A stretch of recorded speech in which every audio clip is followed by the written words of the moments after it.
Il était assis dans le hall comme n'importe quel autre client. Un jean légèrement froissé, un sac de voyage à ses pieds, un roman de poche à moitié lu entre les mains. Personne ne remarquait l'homme qui possédait tout ce qui l'entourait. Le lustre au-dessus de sa tête, il l'avait choisi, le parfum de lavande fraîche qui flottait dans l'air, son idée, les sourires du personnel, payés par lui.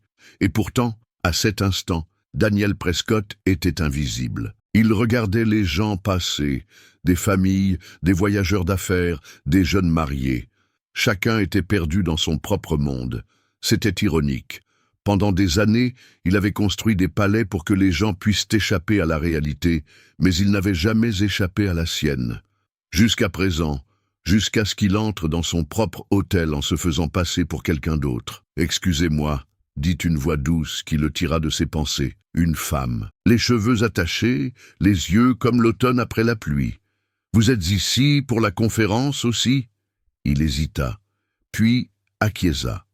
Elle sourit et s'assit à côté de lui. « Vous avez l'air de quelqu'un qui se cache », dit-elle, sans le regarder. Daniel sentit son cœur se serrer. Elle n'avait pas tort. C'est à ce moment-là que tout a commencé à se dévoiler. Son passé, ses mensonges, et tout ce qu'il croyait savoir sur l'amour. Avant d'aller plus loin, n'oubliez pas de vous abonner et d'activer la cloche. Chaque semaine, nous révélons des histoires inédites, des vérités cachées et des secondes chances que vous ne trouverez nulle part ailleurs. Rejoignez une communauté qui ressent, réfléchit et grandit ensemble. Ne manquez pas ce qui pourrait tout changer. Daniel Prescott est né dans une famille riche, mais pas chaleureuse. Le nom Prescott était synonyme d'hôtel de luxe depuis plus de 50 ans. Et dès qu'il a su marcher, Daniel a été préparé à prendre la tête de l'Empire. Son père, Franklin Prescott, ne croyait pas à l'enfance, seulement à l'avenir.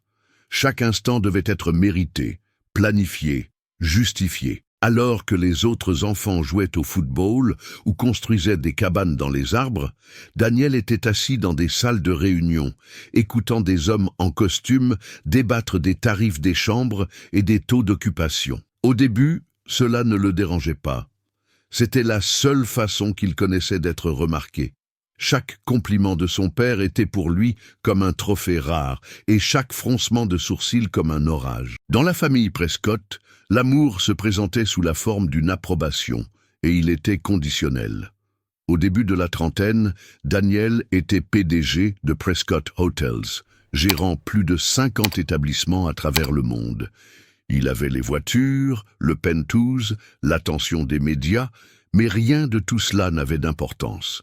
La mort de son père ne lui avait apporté aucun chagrin, seulement le silence. Et la trahison de Melissa Grant, sa fiancée de longue date, lui avait laissé plus qu'une blessure. Elle avait été à ses côtés pendant toutes ces années, jusqu'à ce qu'elle le quitte pour l'un de ses propres associés. Peu après, il a commencé à s'épuiser. Insomnie, anxiété. Des moments où il se regardait dans le miroir et ne reconnaissait pas l'homme qui lui faisait face. Il a commencé à manquer des réunions, à annuler des interviews. Un soir, il a disparu d'un gala organisé en l'honneur de son succès et n'a pas répondu aux appels pendant 3 jours. Il n'était pas perdu. Il était en train de se noyer. Dans ce brouillard, Daniel eut une idée. Et s'il pouvait simplement disparaître pendant un certain temps? Pas en tant que Daniel Prescott, le magnate, mais en tant que Daniel, l'homme que personne ne reconnaissait. C'est alors qu'il fit une petite valise, choisit l'un de ses hôtels les moins connus dans le Vermont et réserva une chambre sous le nom de David Price. Il n'en parla à personne. Même Éléonore, la directrice de l'hôtel, ignorait la vérité. Il arriva comme n'importe quel autre client, sans limousine, sans assistant, sans fanfare. Juste un homme en quête de quelque chose qu'il ne pouvait pas acheter. Il ne savait pas vraiment ce qu'il cherchait. La paix, peut-être, ou l'anonymat, ou simplement un moment pour respirer. Mais ce qu'il trouva à la place, c'était elle. Daniel ne s'attendait pas au bonheur. C'était un luxe qu'il n'avait jamais appris à rechercher. Mais dans le calme de sa chambre d'hôtel, sous des draps blancs immaculés et bercés par le ronronnement du radiateur, il ressentit quelque chose d'inconnu, le soulagement. Personne ne l'appelait Monsieur Prescott. Personne ne lui demandait d'approuver des budgets ou d'assister à des cérémonies de remise de prix. Pour la première fois de sa vie, il était simplement un homme. Et c'était exactement ce qu'il voulait. Être vu sans son armure. Être entendu sans l'écho de l'argent dans sa voix. Traverser un hall sans que tous les regards se tournent vers lui à cause de son nom de famille. Plus que tout, il aspirait à se sentir réel, quelque chose qu'il n'avait pas ressenti depuis des années. Au cours de sa première semaine à l'hôtel, Daniel fit ce qu'aucun milliardaire n'avait jamais fait. Il fit la queue pour prendre un café. Il lut les journaux dans le salon. Il aida un couple de personnes âgées à trouver leur chambre. Le personnel ne le connaissait pas. Il le trouvait simplement poli, discret, peut-être un peu perdu. Cela ne le dérangeait pas du tout. C'est alors qu'il la remarqua. Julia Bennett. Elle se déplaçait dans l'hôtel comme si elle appartenait à un autre monde, un monde fait de poésie et d'air automnal. Une femme de chambre aux yeux qui voyait tout et ne jugeait rien. Elle était gentille, mais pas trop joyeuse. Intelligente, mais jamais ostentatoire. Elle fredonnait doucement en changeant les draps et s'arrêtait parfois à une fenêtre, comme si elle se souvenait de quelque chose qu'elle ne pouvait pas exprimer avec des mots. Daniel la regardait plus qu'il n'aurait dû, pas avec désir, mais avec curiosité. Il y avait quelque chose de lourd derrière son calme, quelque chose d'honnête. Un après-midi, ils se sont croisés dans l'ascenseur. Elle lui a souri et lui a dit « Vous avez toujours l'air de réfléchir ». Il lui a souri en retour. « C'est si évident, seulement pour quelqu'un qui fait la même chose », a-t-elle répondu avant de sortir lorsque les portes se sont ouvertes. Ce fut l'étincelle. Pas un feu d'artifice, juste de la chaleur. Le genre qui s'installe sans demander. Au cours des jours suivants, ils continuèrent à se croiser. Petites conversations, silence partagé, regards qui s'attardaient. Daniel se sentit s'adoucir comme il ne l'avait pas fait depuis des années. Mais il ressentait aussi autre chose, de la peur. Car chaque fois qu'elle le regardait, elle voyait quelqu'un qui n'existait pas. Il n'était pas David Price, l'invité discret au regard pensif. Il était Daniel Prescott, héritier d'une fortune et propriétaire de l'immeuble où elle passait l'aspirateur tous les soirs. Et si elle le découvrait, cette chaleur se transformerait-elle en glace? C'est arrivé un jeudi. La pluie tapotait doucement contre les larges baies vitrées du hall de l'hôtel, projetant un voile argenté sur le monde extérieur. Daniel était assis dans le café, sirotant un café noir, lisant un roman sur lequel il avait du mal à se concentrer. Julia passa devant lui et lui fit un signe de tête chaleureux. Il lui rendit son sourire. Leur connexion s'était développée, silencieuse et tacite, mais elle était bien là, réelle, fragile, terrifiante. C'est alors que Marcus Hale entra. Un client régulier, bruyant, arrogant, le genre d'homme qui n'a jamais appris à dire « s'il vous plaît ». Il était au téléphone, aboyant des ordres, agacé que sa suite préférée ne soit pas prête. Son regard balayait la pièce comme un roi inspectant ses serviteurs. Lorsqu'il aperçut Daniel, il se dirigea droit vers lui. « Salut !» dit Marcus d'une voix forte. « C'est toi qui t'enregistrais l'autre jour, non? Tu restes longtemps ?» Daniel leva les yeux, ne sachant pas trop comment répondre. Avant qu'il n'ait pu dire un mot, Marcus lui donna une tape sur l'épaule et ricana. « Je me souviens maintenant. Tu es le type de Portland, c'est ça? Tu travailles dans une petite entreprise. Ne t'inquiète pas, mon pote. Tout le monde essaie d'être quelqu'un d'important de nos jours. » Il ne voulait pas être méchant, mais ses mots firent mal. Julia était à proximité, en train d'arranger les compositions florales sur le comptoir de la réception. Elle avait tout entendu. Daniel vit quelque chose passer dans son regard.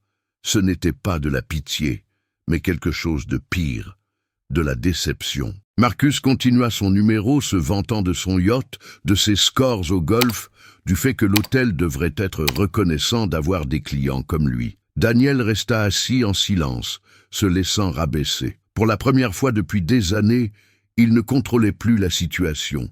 Il aurait pu mettre fin à tout cela en un mot, révéler qui il était et faire taire Marcus instantanément.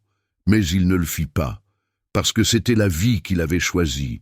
Il voulait être anonyme, invisible, ordinaire, mais ce choix avait des conséquences. Plus tard dans la journée, dans le couloir devant la buanderie, Julia s'approcha de lui. « J'ai vu comment il t'a parlé », dit-elle doucement. Daniel haussa les épaules. « Ce n'est pas grave. Les types comme lui ne m'intéressent pas. » Elle le regarda longuement. « Mais quand même, ça fait mal, non? D'être traité comme si tu n'avais aucune importance. » Cela le brisa. Plus qu'il ne s'y attendait. Ce soir-là, Daniel s'assit seul dans sa chambre, fixant son reflet. Il ne pleurait pas. Il ne savait plus comment pleurer. Mais quelque chose en lui se brisa. Le masque qu'il portait, le faux nom, le comportement calme, commençaient à l'étouffer. Il voulait la paix. Il voulait la vérité. Mais comment obtenir l'une ou l'autre quand on construit sa vie sur un mensonge? Et pire encore, que se passerait-il si quelqu'un finissait par regarder de trop près et découvrait la vérité? Les jours suivants furent flous. Daniel se surprit à éviter les parties communes, à prendre ses repas dans sa chambre, à partir avant le lever du soleil et à rentrer après la tombée de la nuit. La chaleur qui avait commencé à naître entre lui et Julia avait disparu, remplacée par une distance tendue. Elle ne l'évitait pas. Elle avait simplement cessé de le voir, et cela lui faisait plus mal qu'il ne l'aurait cru. Il repassait sans cesse le moment avec Marcus dans son esprit, non pas à cause de l'insulte, mais parce qu'il avait laissé faire. Il était resté assis là, muet, acceptant l'humiliation juste pour maintenir l'illusion. Et Julia l'avait vu se recroqueviller.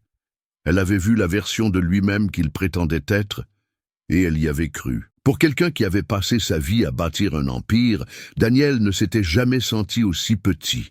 Un soir, il passa devant la salle de pause du personnel et entendit des rires. À l'intérieur, Julia était assise avec 2 autres employés, plaisantant autour d'un sandwich.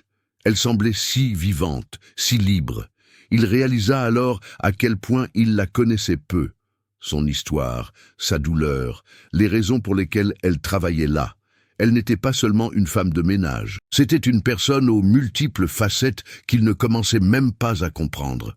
Mais il était déjà trop tard. Il avait érigé un mur entre eux, un mur fait de mensonges. Cette nuit-là, Daniel s'assit sur le sol de sa chambre avec une bouteille de whisky qu'il n'avait pas touchée depuis des années. Il fixait le plafond engourdi. La pièce lui semblait trop calme, trop propre. Il pensa à appeler quelqu'un. Éléonore, peut-être. Mais que dirait-il? J'ai menti à tout le monde et maintenant, la seule personne qui me faisait me sentir humain ne me regarde même plus. Il ne but pas. Au lieu de cela, il ouvrit son ordinateur portable et commença à écrire une lettre. À Julia. Pas pour l'envoyer, juste pour ressentir les mots. Tu me regardais comme si j'avais de la valeur. Et je t'ai laissé croire que j'étais quelqu'un d'autre. Je pensais protéger ce moment. Mais je ne faisais que le fuir. Il n'a pas fini la lettre. Il n'a pas pu. Le lendemain matin, Julia n'était pas au travail, ni le jour suivant. La rumeur s'est répandue parmi le personnel qu'elle avait pris quelques jours de congé, qu'elle était partie rendre visite à sa sœur dans le nord de l'État. Daniel a été pris d'une étrange panique. Et si elle ne revenait pas? Et si cette brève parenthèse, la seule relation honnête qu'il ait eue depuis des années, se refermait définitivement? Le 3e jour, Éléonore frappa à sa porte. Elle avait l'air fatiguée, les cheveux en bataille, un bloc-notes à la main. « Ça va ?» demanda-t-elle d'une voix plus douce que d'habitude. Daniel hésita. « Tu as parfois l'impression de vivre une vie qui n'est pas la tienne ?» Elle ne répondit pas tout de suite. Puis elle dit « Seulement tous les mardis. » Ils rirent tous les deux. Un peu, puis le silence. « Elle est bien, dit Éléonore. Julia, elle a traversé plus de choses que la plupart des gens. Elle n'en parle pas, mais je l'ai vue se relever après des épreuves que la plupart des gens n'auraient pas surmontées. » Daniel acquiesça, la gorge serrée. « Je crois que j'ai tout gâché. » Éléonore le regarda longuement. « Alors, répare ton erreur, mais sois sincère cette fois. » Après son départ, Daniel resta debout près de la fenêtre, regardant la neige recouvrir le jardin en contrebas. Il se sentait plus perdu que jamais. Il était venu ici pour disparaître. Et il avait réussi. Il était devenu invisible, même aux yeux de la seule personne qui lui donnait envie d'être vu. Plus tard, dans la soirée, il descendit dans le hall. Julia était là. Elle était revenue. Elle avait l'air fatiguée. Son manteau était couvert de neige. Quand leurs regards se croisèrent, son expression ne changea pas. Pas de sourire, pas de colère, juste de la méfiance. Daniel prit une inspiration. Il s'approcha. « On peut parler ?» demanda-t-il. Elle le regarda, silencieuse pendant un instant. Puis elle acquiesça d'un signe de tête. Ils s'assirent dans un coin du salon, le feu crépitant derrière eux. Daniel chercha ses mots. Mais comment expliquer un mensonge qui avait commencé avec de bonnes intentions et s'était terminé dans le silence? « Je n'ai pas été honnête avec toi, » dit-il finalement. « À propos de qui je suis ?» Elle pencha légèrement la tête. « Je sais. » Cela le stupéfia. « Je me suis renseigné sur toi il y a une semaine, » dit-elle. « Quelque chose dans la façon dont tu regardais les plans sur le mur. Aucun invité ne regarde des plans comme ça. » Daniel sentit le poids de sa propre stupidité s'abattre sur lui. « Pourquoi n'as-tu rien dit ?» demanda-t-il. « Parce que je voulais voir si tu me le dirais, » répondit-elle doucement. « Mais tu ne l'as pas fait. » Sa voix n'était pas en colère. Elle était fatiguée. Il se pencha en avant, le regard suppliant. « Je ne voulais pas mentir. Je voulais juste être quelqu'un d'autre pendant un moment. Quelqu'un que tu pourrais peut-être aimer. » « Tu n'as pas besoin d'être quelqu'un d'autre, » dit-elle en se levant. « Mais tu dois être honnête, c'est ça que tu ne comprends toujours pas. » Puis elle s'éloigna, laissant Daniel dans l'hôtel qui lui appartenait, entouré de toutes les choses qu'il avait construites, complètement seul. Si une partie de cette histoire vous touche, si vous vous êtes déjà senti invisible, ou si vous vous êtes battu pour être compris, prenez un moment pour aimer cette vidéo et partagez vos réflexions dans les commentaires. Votre voix compte ici. Vous n'êtes pas seul. Et parfois, le simple fait de partager est un pas vers la guérison. Daniel est resté longtemps dans le salon. Après le départ de Julia, il est resté assis en silence, regardant les flammes danser derrière la vitre. La chaleur de la cheminée ne parvenait pas à réchauffer le froid qui s'était installé dans sa poitrine. Il s'était construit une vie faite d'images, de richesse et de contrôle, et ce faisant, il était devenu étranger à tout ce qui était réel. Le lendemain matin, la neige avait cessé de tomber, laissant derrière elle un monde recouvert d'un manteau de silence. Daniel traversa seul le parc de l'hôtel, les mains dans les poches, ses pas crissant sur le chemin gelé. Il ne pensait ni à ses affaires, ni aux gros titres, ni à son héritage. Il pensait à une voix calme, honnête et fatiguée qui lui avait dit « Vous devez être honnête ». Cette phrase résonnait plus fort que n'importe quel discours d'entreprise ou appel d'investisseurs. Il erra dans l'aile réservée au personnel et se retrouva devant la petite pièce de rangement que Julia utilisait autrefois comme salle de pause. La porte était ouverte. À l'intérieur, les murs étaient nus. Quelques vieilles chaises étaient poussées dans les coins. Mais sur la table se trouvait quelque chose d'inattendu. Un cahier, écrit à la main, avec un stylo glissé dans la spirale. Il hésita, puis l'ouvrit. À l'intérieur, il y avait des croquis, des fleurs, des bâtiments, des bribes de poésie écrites dans les marges. Sur une page, on pouvait lire, en cursive soignée, « Parfois, j'imagine une version de moi-même qui n'a jamais été brisée. Je me demande si elle me reconnaîtrait. » Daniel referma doucement le cahier, submergé par un élan d'humilité. Julia n'était pas seulement une femme calme et gentille, elle survivait à quelque chose, se reconstruisait petit à petit, tout comme lui. Et pour la première fois, il comprit. Se cacher de qui il était ne le libérerait pas. Cela ne ferait que l'enchaîner à la version de lui-même qu'il détestait le plus. Il retourna dans sa chambre et sortit la lettre qu'il avait commencé à écrire quelques semaines auparavant. Cette fois, il la termina. Chaque mot était sincère. Chaque ligne dévoilait un peu plus le masque qu'il avait soigneusement façonné. Mais il ne l'envoya pas. Au lieu de cela, il l'imprima. Puis, il fit quelque chose qui fit battre son cœur plus fort que n'importe quelle confrontation dans une salle de réunion. Il appela Eleanor et lui demanda une faveur. « J'ai besoin de prendre la parole lors de l'événement communautaire de la semaine prochaine, » dit-il. Elle marqua une pause. « Daniel, tu es sûr ? Je me cache dans mon propre hôtel. Je pense qu'il est temps que je rentre à la maison. » Le jour venu, Daniel se tenait debout sur une petite estrade dans la salle communautaire de l'hôtel. Le personnel, les clients et les habitants de la région occupaient toutes les places. Julia se tenait près du fond, les bras croisés, le regard méfiant. Il tenait la lettre dans ses mains, mais ne la lut pas. Au lieu de cela, il regarda les gens, la regarda et commença à parler. « Je suis venu ici pour disparaître. Mais ce que j'ai trouvé, c'est un miroir. Et ce que j'ai vu n'était pas flatteur. J'ai menti, pas pour blesser qui que ce soit, mais parce que je ne savais pas comment être vu sans mon titre, sans ma fortune. Mais j'ai appris quelque chose. La seule chose plus dangereuse que d'être invisible, c'est d'être faux. » Il fit une pause. Il croisa son regard, et je suis fatigué d'être faux. À la fin de son discours, les applaudissements furent polis, respectueux, mais Julia n'applaudit pas. Elle ne partit pas non plus. Elle resta là, les bras toujours croisés, le visage impassible. Daniel ne s'attendait pas à être pardonné, pas encore, peut-être jamais. Mais pour la première fois depuis des années, il se sentait léger, honnête, et c'était déjà ça. Après l'événement, il ne se retira pas dans sa chambre. Au lieu de cela, il s'assit dans la salle à manger du personnel, mangea avec les employés, posa des questions, écouta. Il se rendit compte qu'il connaissait les noms des investisseurs de l'hôtel à Zurich, mais pas celui de la fille du directeur de nuit. Cela changea rapidement. Au cours des jours suivants, Daniel a commencé à se présenter à la préparation du matin. Pas pour superviser, mais pour aider. Il a servi le petit déjeuner, débarrassé les tables, nettoyé quelques chambres avec l'équipe d'entretien. Il y avait des blagues, des sourires gênés, de l'incrédulité, mais ils se sont peu à peu détendus avec lui. Lentement, parce qu'il ne se comportait pas comme un patron, il ne se comportait pas du tout. Julia gardait ses distances, mais il remarqua qu'elle l'observait de temps en temps. Il ne l'aborda pas encore. Il préféra laisser ses actions parler pour lui. Il demanda à Eleanor de lui faire visiter les partenariats communautaires de l'hôtel. « Montrez-moi où nous nous investissons », dit-il.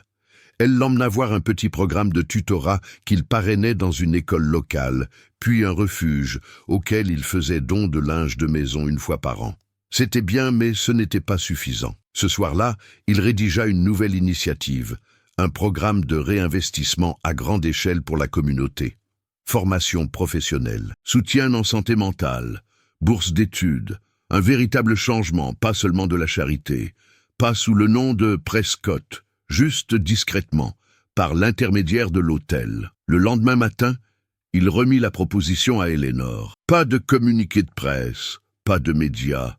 Je ne veux pas être remercié, je veux juste faire quelque chose qui compte. Elle sourit. Tu le fais déjà. Pourtant, il y avait un vide que rien ne semblait pouvoir combler. Julia ne lui avait pas adressé la parole depuis le discours.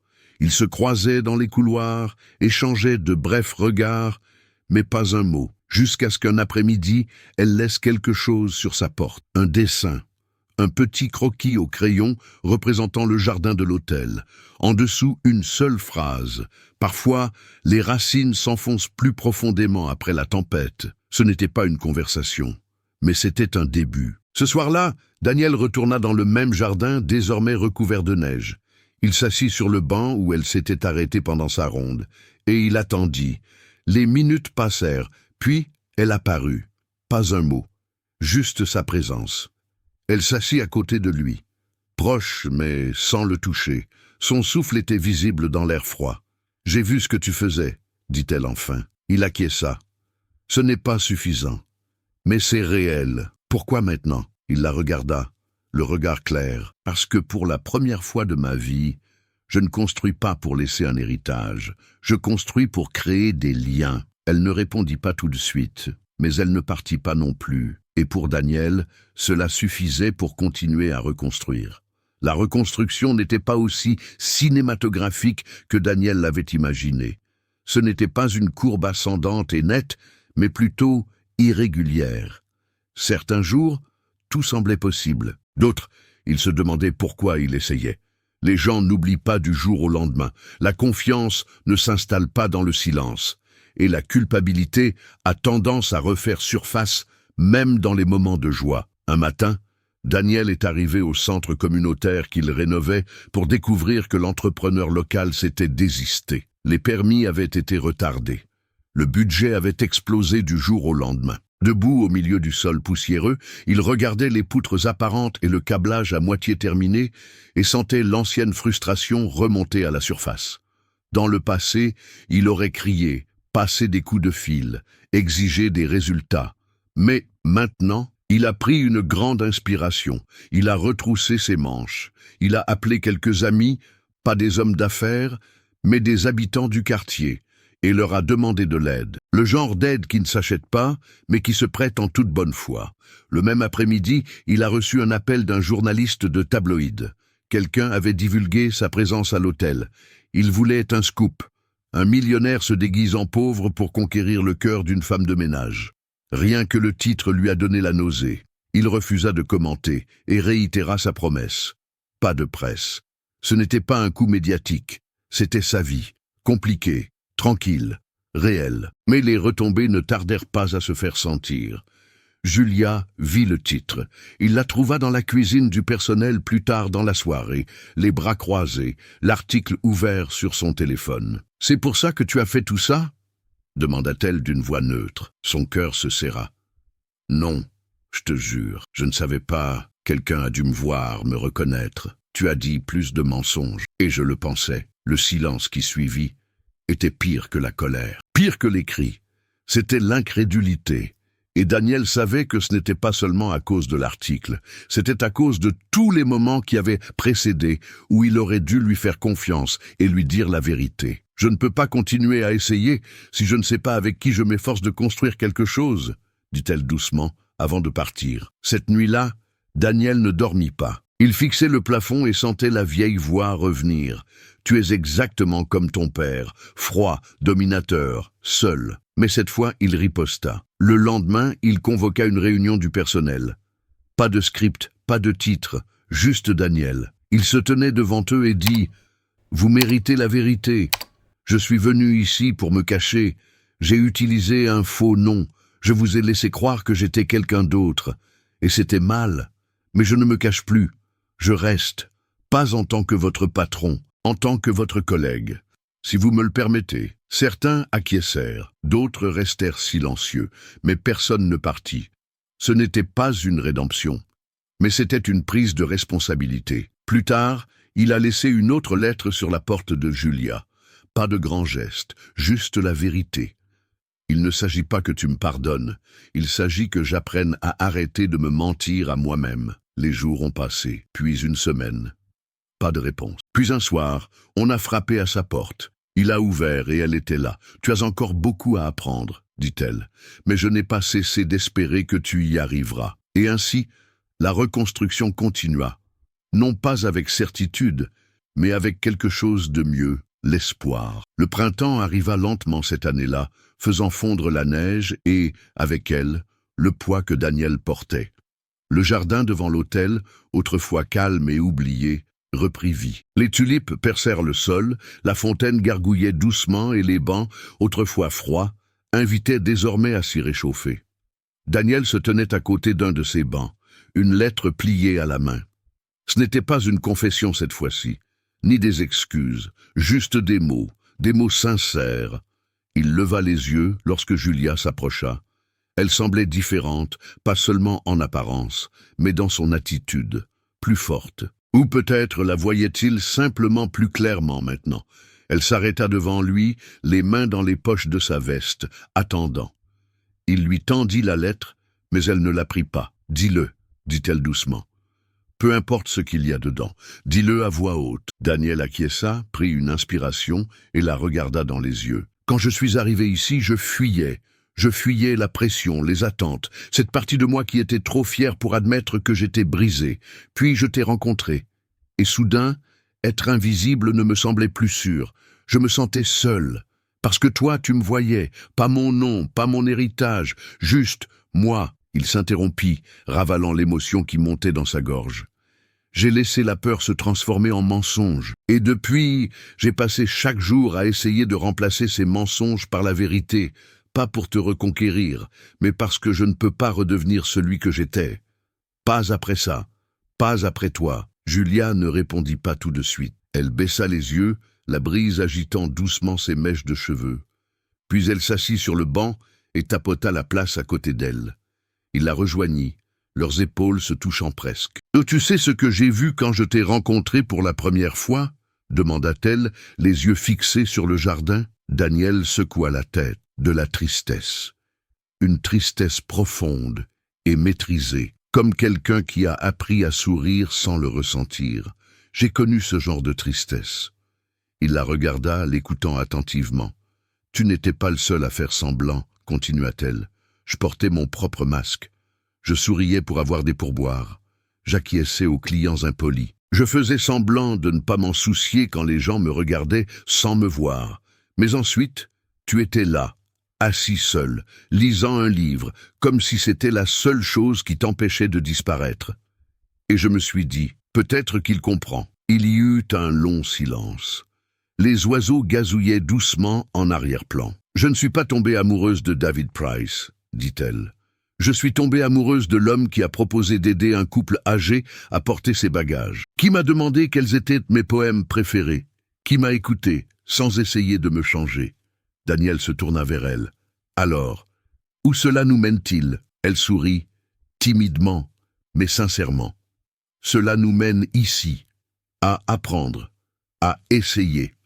Ensemble, si nous sommes assez courageux. » Des larmes lui montèrent aux yeux, sans qu'il puisse les retenir cette fois. Elle tendit la main et prit la sienne. Et par ce simple geste, tout changea. Quelques semaines plus tard, l'hôtel organisa une fête pour célébrer le lancement des nouvelles initiatives.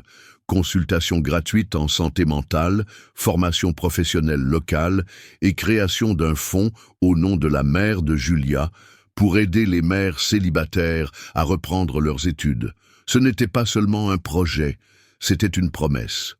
Daniel prit la parole lors de l'événement, mais cette fois-ci, il ne suivit pas un script. Avant, je pensais que l'héritage se résumait à des bâtiments et à de l'argent. Maintenant, je sais que c'est quelque chose de plus profond. Cela signifie utiliser ce que l'on a reçu pour aider quelqu'un d'autre. Cela signifie être présent, même quand c'est difficile. Surtout quand c'est difficile. Julia se tenait à ses côtés, sa présence le rassurant plus que les applaudissements ne pourraient jamais le faire. Après les discours, Daniel s'est retrouvé seul un instant, observant les invités discuter. Il a pensé à son père, non pas avec amertume, mais avec lucidité. Franklin Prescott avait bâti un empire, mais Daniel avait construit quelque chose de différent, quelque chose de durable. Le garçon, autrefois façonné par une approbation froide, était devenu un homme modelé par la vulnérabilité. Et cet homme, marqué mais plus fort, avait enfin trouvé le genre d'amour qui ne demandait rien d'autre que la vérité. Alors que le soleil se couchait derrière les montagnes, Julia s'approcha de lui. Elle ne dit rien. Elle n'avait pas besoin de parler. Il se tourna vers elle et lui sourit. « Je ne me suis jamais senti chez moi nulle part, » dit-il. Mais je crois que j'ai enfin trouvé ma place. Elle lui serra doucement la main. Bienvenue à la maison. Toutes les histoires d'amour ne commencent pas par l'honnêteté. Parfois, elles commencent par la peur. La peur d'être vraiment vue, d'être rejetée non pas pour nos erreurs, mais pour les vérités que nous avons enfouies sous elles. Le parcours de Daniel ne consistait pas seulement à trouver l'amour, mais aussi à désapprendre tout ce qu'il pensait qui le rendait digne de cet amour. Pendant des années, il a cru que la valeur venait du pouvoir, que le respect venait du contrôle, que l'amour pouvait s'obtenir par la perfection. Mais tout cela s'est effondré le moment où quelqu'un l'a vu sans son titre, sans sa richesse, sans son armure, et a choisi de rester malgré tout.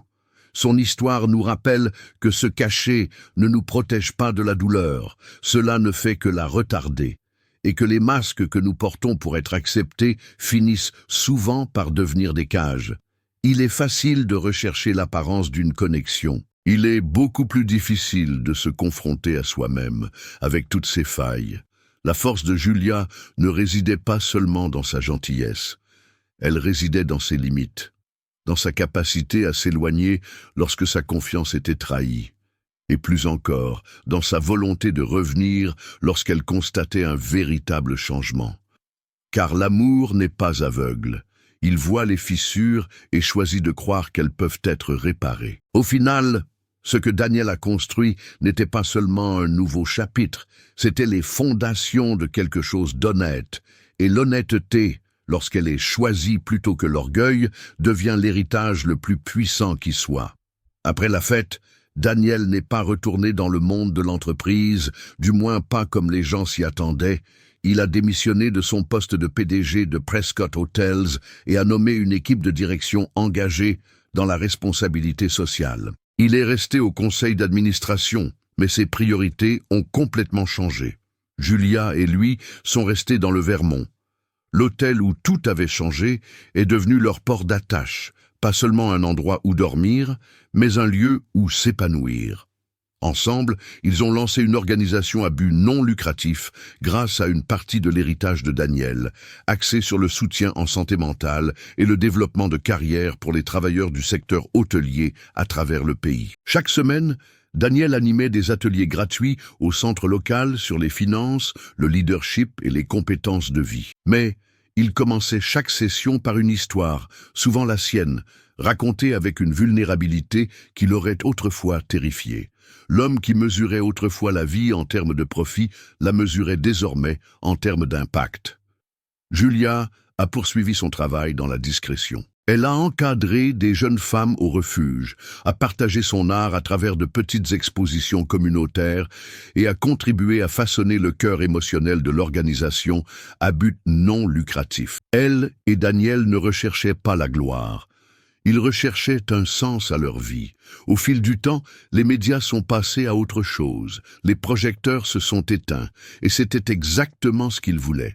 Ils se sont construits une vie qui n'était pas parfaite, mais authentique. Et dans cette authenticité, ils ont trouvé tout ce dont ils avaient besoin sans le savoir. Avez-vous déjà caché une partie de vous-même pour être accepté ? Avez-vous déjà prétendu être quelqu'un d'autre parce que vous aviez trop peur de révéler la vérité ? Peut-être avez-vous déjà été de l'autre côté, en faisant confiance à quelqu'un, pour finalement découvrir qu'il n'était pas celui que vous pensiez.